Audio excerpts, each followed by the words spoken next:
Hey, what's going on, everybody? Welcome back to the channel. I hope everybody's having a great day today. I'm having a great day. Love being in this car, and it's nice out, it's sunny. It's just the perfect day. I want to actually talk today about my personal opinion on the top 5 best first modifications for your car. Now, people are going to have other opinions on this kind of topic. People are going to, say, oh, well, you should do this first, you should do that first. And there's a lot of different ways to go about modifying a vehicle, or, it depends on the vehicle, it depends on what your tastes and interests are, and you can really do anything you want. But these are just kind of these are the guidelines that I usually follow for myself, because these are the things that I like to do, and they're not really in any particular order. It's just kind of the top 5 things that you can do. So the first mod I would say that I like to usually do is typically an exhaust. Now, there's a lot of different routes you can go with this option. Depending on your vehicle, depending on your goals for the car, you can do an axle back, you can do a cat back, you can do a full turbo back, you can do a full header back, you can do anything you want. You can do a full straight pipe. Anything you want to do, you can do to the car to get a little bit more noise out of it, and you're going to get a little bit more performance. Not much. Your butt dyno might feel it a little bit, but it's not going to be anything life-changing. It's just going to be a little bit here and there. Unless you have a V8 and you do a full header back exhaust, you might actually feel some power mods with that. But with other cars, not so much. 4 cylinders, turbo cars, you're going to need a tune if you want to do a turbo back, things like that. But the biggest thing is that you can get a little bit of noise out of a car for very little money. A lot of different companies are offering axle backs for cars these days, or if you want to go the cat back route, which is what I usually do, because when I modify a car, I'm typically planning on modifying it further than just a little bit of noise. So to get really good benefits out of an exhaust, you're going to want to do a full exhaust, not just an axle back. If you're on a lease, if you're on kind of more of a budget and you just want to get a little bit of noise out of the car, a couple of my friends have done that with their Subarus. They're on leases, so they got axle backs for their STI, and now they make rumble noises and it sounds great, and it costs them $200 because you can get them used, you can get them new, whatever you want to do. So it's just a really great alternative for getting noise, getting a little bit of performance without completely crushing the bank. Second mod I usually go for is to lower the car. Now, there's a couple of ways to do this. You can get springs, and a lot of times lowering springs are great because they'll just attach to your factory struts. So you take the spring out, you take the strut out, you put the new lowering spring in the strut, and you bolt it back in, and now your car sits lower. There's different height ranges that you can choose from. That's great, and it's just a really cheap alternative to get a little bit more low out of your car, get a little bit better handling performance.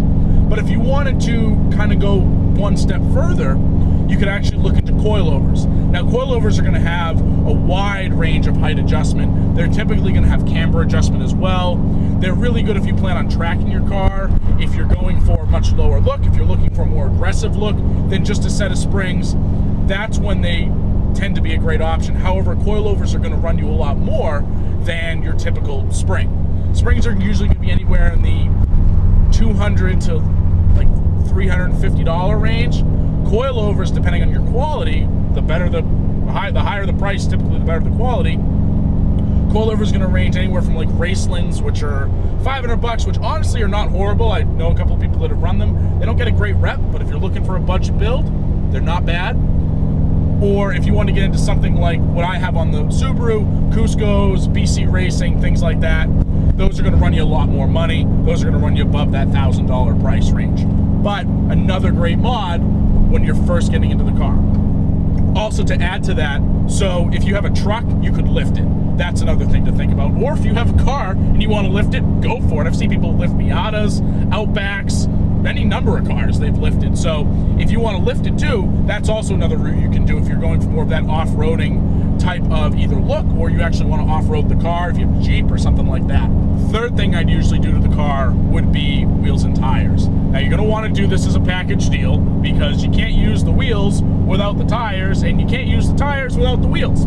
So you're going to have to be willing to usually throw down at least $1,000 to $1,500 minimum, unless you're getting something on the used market, in which case, you know, be careful what you're buying. Make sure the tires aren't worn, dry rotted, things like that. Make sure the wheels aren't bent. A lot of things come into play. If you're looking to go new, then you're going to have to be looking to spend closer to $1,000, even on the cheaper end of wheels. By the time you get wheels and tires, you're looking at close to $1,000.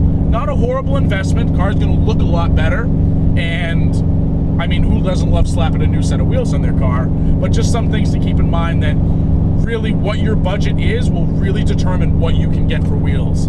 Because, and like any other modification on this list, yes, your budget is going to really impact what you can get.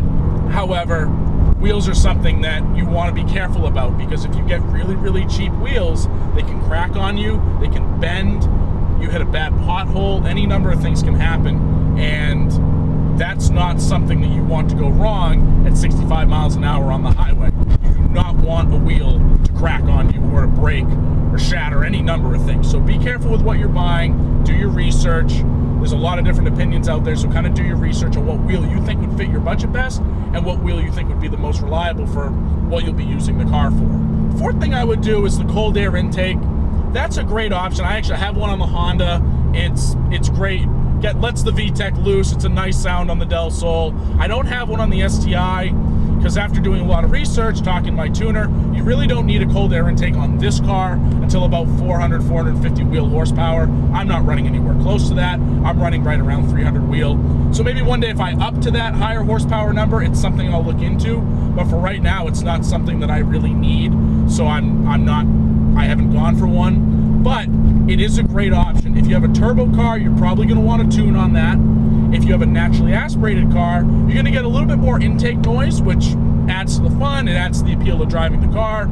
It also is going to let your car breathe a little better. So those are things to look into. Those usually run you about like $150 to $350, again, depending on the quality of what you want to go with. So just keep that in mind when you're looking at them. Now, the last thing that I would usually recommend is going to be aero. Aero is a really great way to make your car stand out at shows or even just driving down the road, because it's going to make it look so much different than when you pull up to the exact same car that doesn't have the aero. It's a really cool way. It's a really inexpensive way to, again, make your car stand out. You can do a front lip, you can do rear diffuser, and I'm not talking to go out and buy a big battle aero wing. If that's your style, go for it, all the power to you. But even with something like this, I threw a nice duckbill spoiler on the back. I haven't actually gotten a chance to put any more aero on it. I put most of the money into the power mods at the time, but I would like to get a front lip. I would like to get some nice side skirts and maybe some sort of rear diffuser in the future. So that's a good thing to do. You can do canards if you're into that. Wide range of aero modifications, and almost every car has aero. A lot of them even have it out of the factory. A lot of dealerships will offer different spoilers, different lip kits, everything like that. So you really have a great range of things to play with when you're looking at aero, and again, it helps your car stand out a little bit. All right, so I want to thank you for tuning in today. I hope you enjoyed the video. If you have anything you'd like to add on what you think would be a good first modification, throw them in the comments below. I'm actually curious to see what everybody else does to their cars first. This is, between me and my friends, this is usually what we've done. So I'm curious to see what everybody else out there does.